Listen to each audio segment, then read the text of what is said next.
moment dans la vie d'un homme où tout change sans faire de bruit. Ce n'est pas quand il réussit. Ce n'est pas quand il gagne de l'argent. Ce n'est même pas quand il tombe amoureux. C'est quand il dit « Voilà la femme que j'ai choisie ».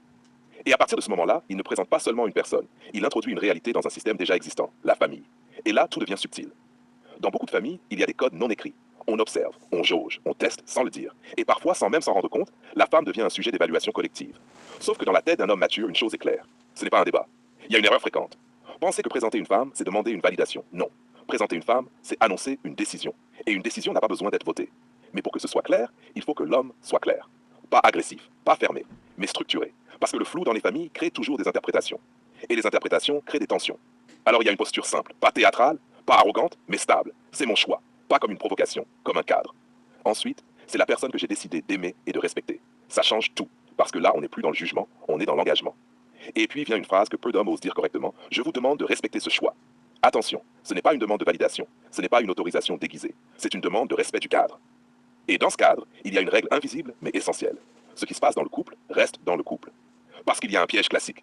Dès qu'il y a un désaccord, certaines familles s'impliquent par affection, par protection, par instinct. Mais parfois, ça dépasse la limite. Et le couple devient un espace public sans consentement. Un homme qui est structuré doit poser une limite simple. Si nous avons un problème, nous le réglons à deux. Pas trois, pas quatre, pas toute une assemblée, deux personnes. Parce que le couple, sinon, devient fragile. Chaque tension devient un débat extérieur. Chaque silence devient une interprétation. Chaque dispute devient une enquête familiale. Et à la fin, ce n'est plus une relation. C'est un système sous surveillance. Mais il y a aussi une autre dimension que beaucoup oublient. La réciprocité. La femme que tu présentes à ta famille est aussi la fille de quelqu'un. Elle a été élevée, protégée, construite dans une autre maison, par une autre femme, par un autre cadre. Et ça impose une forme d'équilibre. Pas une hiérarchie, une réciprocité. Parce que dans certaines familles, inconsciemment, on oublie ce point. On protège la nôtre. Mais on oublie que l'autre est aussi la nôtre de quelqu'un. Et c'est là que l'homme doit tenir un rôle particulier. Pas celui qui oppose, pas celui qui divise, mais celui qui relie. Je respecte votre fille comme je respecte la femme que j'ai choisie. Et implicitement, je demande que ma compagne soit respectée comme la vôtre. C'est simple, mais c'est puissant, parce que ça ferme la porte au déséquilibre émotionnel. Il faut comprendre une chose importante. Une famille ne rejette pas forcément la femme. Elle rejette parfois l'idée de perdre une influence, une place, un contrôle, une proximité.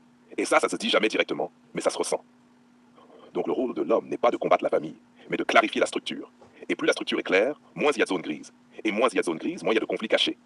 Mais attention, clarté ne veut pas dire dureté. Clarté veut dire cohérence. Un homme qui dit c'est mon choix et j'attends du respect doit ensuite incarner lui-même ce respect. Dans sa manière de parler, dans sa manière de gérer les conflits, dans sa manière de protéger la relation. Parce que la famille observe aussi une autre chose, la cohérence entre ce que tu dis et ce que tu fais. Et si la cohérence est là, la tension baisse. Pas instantanément, mais progressivement. Maintenant, dans la réalité des couples, il y a un autre point rarement assumé. Quand il y a un problème, il y a une tentation. Aller chercher un arbitre extérieur, un parent, un ami, un proche. Mais ça, c'est dangereux. Parce que chaque personne extérieure apporte sa propre lecture. Et chaque lecture ajoute une couche de complexité. Jusqu'à ce que le problème initial disparaisse.